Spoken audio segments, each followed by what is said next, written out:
हिंगोलीत आपण सविस्तर पाहिलं कुठे भूकंप झाला। नांदेडमध्ये आपण जाऊयात। वेगवेगळ्या भागांमध्ये तिथेही मध्यरात्री भूकंपाचे तीव्र धक्के जाणवलेत आणि या भूकंपाच्या धक्क्यांची भीषणता आता जी दर्शवते असे सीसीटीव्ही फुटेजेसही समोर आलेत। तर यामध्ये घरं आणि वस्तू वेगाने हलताना दिसतात आणि या अचानक आलेल्या धक्क्यांमुळे नागरिकांमध्ये रात्रीच्या वेळी प्रचंड भीतीचं वातावरण होतं।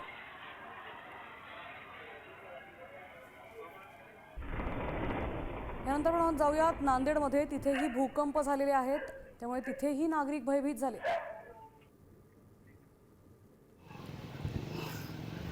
भूकंपाच्या धक्क्याने नांदेड हादरलं।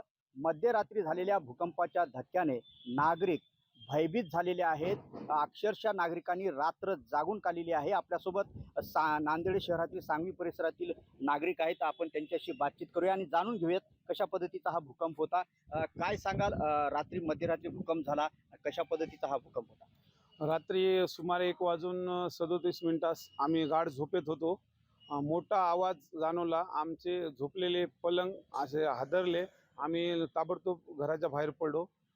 सर्व जनता पण बाहेर आली होती। आवाज मोठ्या प्रमाणात होता आणि मागे पण असेच भूकंप जाणवले। हा आवाज थोडा जास्तच मोठा होता मागच्यापेक्षा।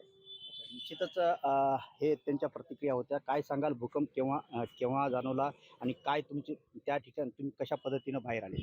नमस्कार, मी सदाशिव भुक्तरे बोलतो।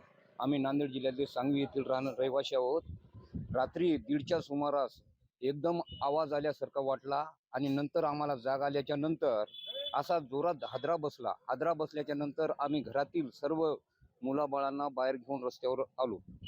म्हणजे रात्र यांनी बाहेर जागून काढलेली आहे। आपल्यासोबत दुसरे काही नागरिक आहेत। काय सांगाल, कशा पद्धतीचा हा भूकंप होता आणि काय त्यावेळची तुमची परिस्थिती होती? एक विजेचा जसा कडकडाट होतो त्या पद्धतीचा हा भूकंप होता। आवाज पण असा म्हणजे दरवाजे खिडक्याचा आवाज पण होता आणि भरपूर असं जमीन हादरली आणि ताबडतोब जाग आल्यासारखं वाटलं त्यावेळेस। दुसरे काही नागरिक आहेत। काय सांगाल, कशी कोणत्या परिस्थितीमध्ये तुम्ही होते आणि किती वेळेस हा भूकंप झाला?